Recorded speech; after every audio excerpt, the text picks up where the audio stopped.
j'ai commencé à faire de la gériatrie, j'ai vu que je ne pouvais pas toucher les vieux. Ah oui. Physiquement. Physiquement. D'accord. Et donc c'est peut-être mon côté pédophile que j'ai. Je veux dire, d'être sur une pente dangereuse. Vous connaissez la différence entre un pédiatre et un pédophile? Le pédophile aime vraiment les enfants, on les aime pas vraiment. Franchement, c'est pas sérieux. Vous avez d'un ancien ministre qui s'est fait poisser à Marrakech dans une partouze avec des petits garçons. Bon, probablement nous savons tous ici de qui il s'agit. Si je sors le nom maintenant et que je lâche le nom dans la nature, premièrement, c'est moi qui serai mis en examen, je serai à coup sûr condamné, même si je sais que l'histoire est vraie. Car ce que nous engageons, c'est la fin de la liberté. Longtemps je t'ai gardé comme une perle rare. La liberté, c'est toi qui m'as aidé à larguer les âmes. Si on parle de l'avenir qu'on souhaite, en tout cas, on peut dire qu'on espère qu'il tend à une mixité croissante, à des relations de plus en plus mixtes, c'est-à-dire à des relations entre enfants et adultes. Bah, vous savez, quand une petite fille de 5 ans et demi, commence à vous déshabiller, c'est fantastique. Comment appelle-t-on un pays où l'éducation nationale couvre ses pédocriminels pour protéger l'institution? J'ai fait les premières instructions contre la pédophilie dans le milieu scolaire. C'était un tabou. Avant, on mutait discrètement les pédophiles, si possible dans les Outre-mer. Comme ça, c'était loin, on n'entendait plus parler.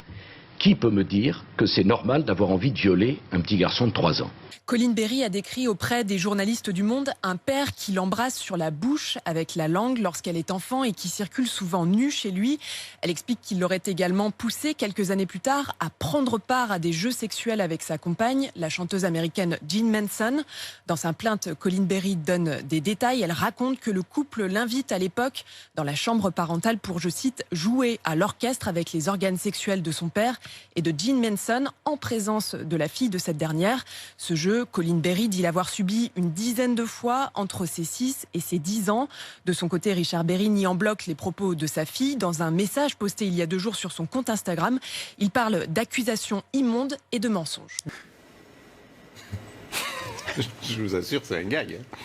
C'est pas un gag. Si, c'est un gag. Mais non, il peut y avoir des enfants qui sont consentants, et ça, faut pas l'oublier. Donc déjà, un seuil, c'est un progrès. Et lorsque je vous dis qu'il peut y avoir des relations entre de très jeunes adultes et des adolescents, eh bien oui, lorsque vous avez un jeune adulte de 17 ans qui va avoir une relation sexuelle avec un autre enfant de 14, bientôt 15 ans, il y en a un des Madame Billon. Madame Billon, je suis désolé, vous entendre dire à l'antenne que des enfants sont consentants, je suis désolé, moi ça me pose un problème et je suis désolé, mais ça non, je ne peux pas vous laisser, je ne peux pas vous laisser dire ça. C'est votre liberté de le croire, mais c'est ma responsabilité à moi de vous dire que je ne peux pas vous laisser, je ne vous censure pas, je vous dis juste que ça me pose un problème et que ça me semble vraiment très très dérangeant de dire une chose pareille. Y a-t-il eu consentement? À quel âge ça a commencé? Y a-t-il eu consentement? Y a-t-il eu ou non une forme de réciprocité? On vous tombe immédiatement dessus. Parce qu'on parle d'un enfant de 14 ans. Et alors, d'abord, on parle d'un adolescent. On parle d'un adolescent. C'est pas la même chose. Déjà, c'est pas la même chose. Et en plus, même pour spécifier le crime, il faut savoir s'il y a eu consentement ou non. Les petites filles ont été violées dans ce pays. Voilà, je dis aux hommes, violez les femmes. D'ailleurs, je viole la même tous les soirs. Vous n'avez pas le droit de dire ça. Mais tous les soirs. Vous n'avez pas le droit de dire ça, monsieur Finkielkraut. Et c'est pas que... Un des magistrats qui était président du tribunal de Tanger, c'était une grande personnalité, à l'égal de mon père, qui était le médecin-chef de la province. Donc, mettez-vous devant le micro, Gérard. Oui. La médecine, c'était mon père qui l'a dirigé, qui chapeautait tout. Et ce président-là, il avait 8 esclaves chez lui. Des petits esclaves de 8 ans à 13, 14 ans. Et il les violait quand il voulait. Voilà. Et quand il faisait trop mal et tout, il appelait mon père. Quand il y avait des points de suture à faire, il appelait mon père. Mon père venait. Ah oui, mon père venait lui-même personnellement pour que les infirmiers et tout ne le sachent pas. Donc c'est mon père qui s'en occupait, mais à contre-cœur, mais il était bien obligé. Gérard Louvain, Daniel Moine, les 2 producteurs de télé qui sont visés par 4 nouvelles plaintes pour viol et agression sexuelle sur mineurs. Des plaintes déposées depuis fin janvier pour des faits qui remontent aux années 80 et 90 selon l'avocat des plaignants, maître Pierre de Buisson. Ils ont subi un véritable calvaire depuis l'âge de 10 ans, 11 ans, 12 ans, 13 ans. Ils étaient encore des enfants. Des attouchements, des caresses, des masturbations, et puis on va plus loin évidemment jusqu'à des fellations et des sodomies pour tous les plaignants, y compris ceux qui n'ont pas encore déposé plainte et qui m'ont contacté. Voilà, vous entendez les accusations. Écoutez maintenant la réponse de maître Céline Beckerman, l'avocate des 2 producteurs. Elle parle d'un dossier vide. C'est des accusations complètement opportunes qui viennent se greffer les unes aux autres. On est en train de nous mentir sur des dates en essayant de faire passer 2 innocents pour des pédophiles qu'ils ne sont pas et qu'ils n'ont jamais été. Et c'est grave. Et quand ils seront lavés de tout soupçon, vous pouvez me le croire, ils demanderont réparation. Je voudrais qu'on écoute, si tu le veux bien, un son. Oui. Un son qui date des années 70. C'est Claude François qui parle. Moi, je sais que je corresponds à une catégorie de filles d'un certain âge. Il se trouve que par bonheur, ça soit la même catégorie. Des filles hyper tendues, passionnées. Ça représente cette espèce de fougue, de folie qu'il y a entre 14 et 18 ans. Je suis obsédé, carrément. Et puis, je suis obsédé par la catégorie de filles qui viennent me boire. Je vais te dire, c'est, même si ça peut paraître physique, parce que, bon, on me dit, bon, tu aimes les fruits verts, t'aimes les petites filles dès qu'elles ont de 15 à 18 ans, après 18 ans, c'est des vieillards, on n'en parle plus. Alors je dis, c'est un petit peu ça, et en fait, c'est le contraire. J'aime ou jusqu'à 17-18 ans, après, je commence à me méfier. Vous avez signé une tribune, monsieur Jack Lang, à la différence, par exemple, de moi, une tribune pour décriminaliser les rapports sexuels. Voilà ce qui était écrit, la loi française se contredit lorsqu'elle reconnaît une capacité de discernement à un mineur de 13 ou 14 ans, qu'elle peut juger et condamner, alors qu'elle lui refuse cette capacité quand il s'agit de sa vie affective et sexuelle. Autrement dit, un enfant peut être consentant quand on lit ça. On était très nombreux à l'époque à signer ça. C'était Daniel Cohn-Bendit, c'était Michel Foucault, c'était une série d'intellectuels. C'était l'après 68 et nous étions portés par une sorte de vision libertaire, fautive. Parce que c'était une revendication libertaire ou plutôt un appel à décriminaliser les rapports sexuels avec les enfants? Je n'ai plus la mémoire exacte, mais disons qu'en tout cas, cette pétition qui remonte à plus que 40 ans d'ailleurs, 60 ans, je n'en sais rien, était une connerie inacceptable. Mais quand même, quand on lit cela, Jack Lang, ça prend aux tripes, avec tous les témoignages que l'on lit. Après mai 68, une partie de l'intelligentsia libertaire, une partie aussi de la gauche a défendu au nom d'une révolution sexuelle l'indicible. En tout cas, c'est l'indicible, en effet. Le chanteur Jean-Jacques Lafont a vécu une histoire d'amour à 3. Il y avait lui, sa femme et son chien. Incroyable, mais vrai. L'affaire Olivier Duhamel, y a-t-il d'autres victimes? Les faits sont-ils prescrits? Le politologue est visé par une enquête pour viol et agression sexuelle sur mineurs de moins de 15 ans. Enquête ouverte hier par le parquet de Paris, 24 heures après les accusations de Camille Kouchner, sa belle-fille, qui dévoile dans un livre que son frère jumeau a été agressé sexuellement pendant au moins 2 ans quand il était adolescent. Les faits remontent à la fin des années 80. Ai-je besoin de démentir le fait que nous légalisons la pédophilie? Harvey Weinstein, le producteur américain, est accusé de harcèlement, d'agression sexuelle et de viol sur plusieurs actrices. Des femmes qui continuent à briser le silence, comme l'actrice française Emma Decaune. La fille d'Antoine Decaune révèle dans le New Yorker un rendez-vous datant de 2010 au Ritz à Paris qui aurait mal tourné. J'étais pétrifiée, mais je ne voulais pas lui montrer parce que je sentais que plus je flippais, plus ça l'excitait. C'était comme un chasseur face à un animal sauvage. Alors qu'elle venait selon elle pour parler d'un rôle, elle aurait été confrontée à un terrible scénario. Nu et en érection, Harvey Weinstein lui aurait demandé de s'allonger avec lui sur le lit. Un témoignage proche de celui d'une autre star du cinéma français. En 1996, Judith Godrèche a 24 ans. Quand elle rencontre Harvey Weinstein à Cannes, elle croit parler promo, mais il lui aurait parlé massage.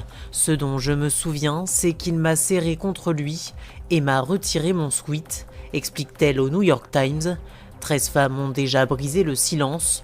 Après le scandale, les aveux. L'affaire avait bouleversé Hollywood. Stephen Collins, le comédien qui incarnait le bienveillant pasteur Capden dans la série 7 à la maison, était soupçonné d'actes pédophiles. Ce dernier est enfin sorti de son silence.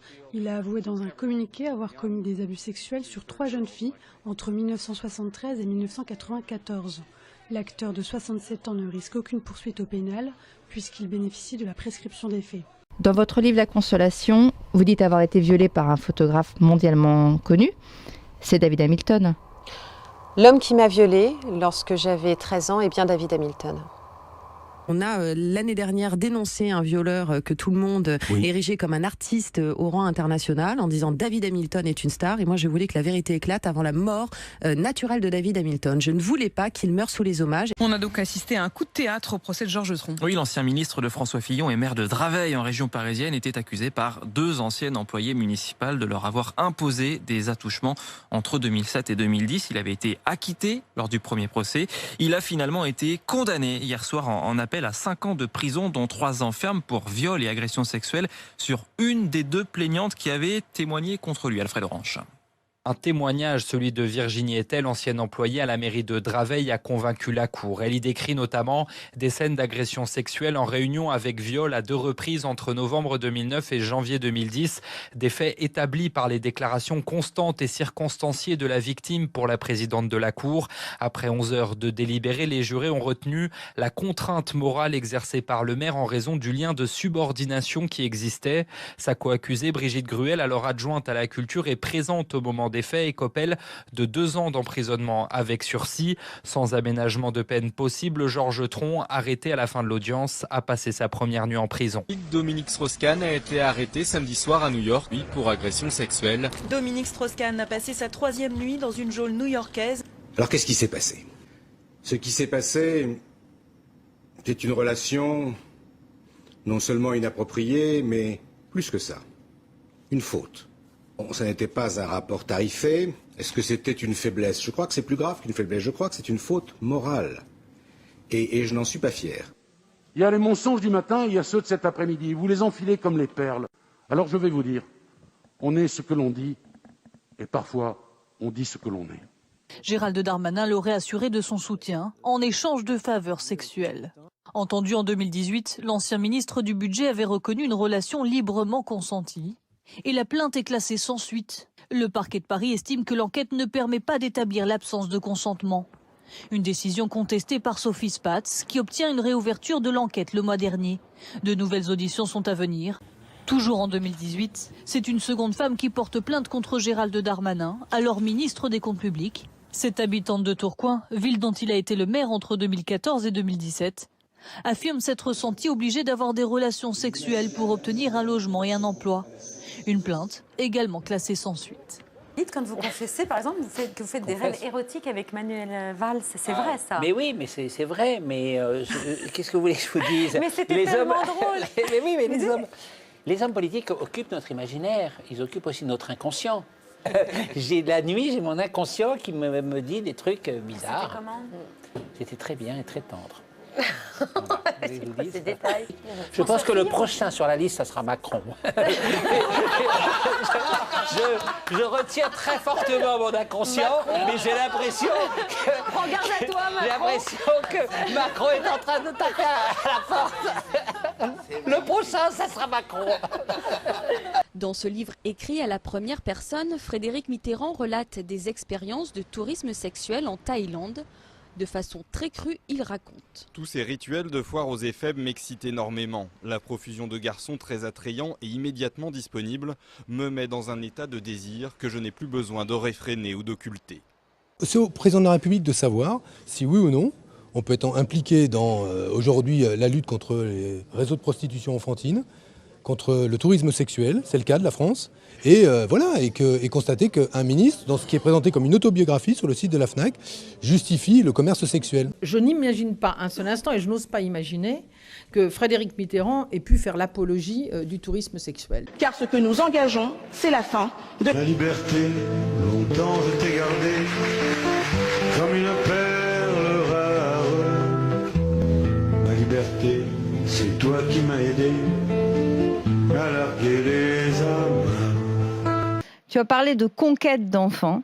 Comme Libération aujourd'hui parle débat avec des enfants, il ne s'agit pas de conquête, il ne s'agit pas débat avec des enfants, il ne s'agit pas de morale, il s'agit de crimes, de pédophilie sur des enfants.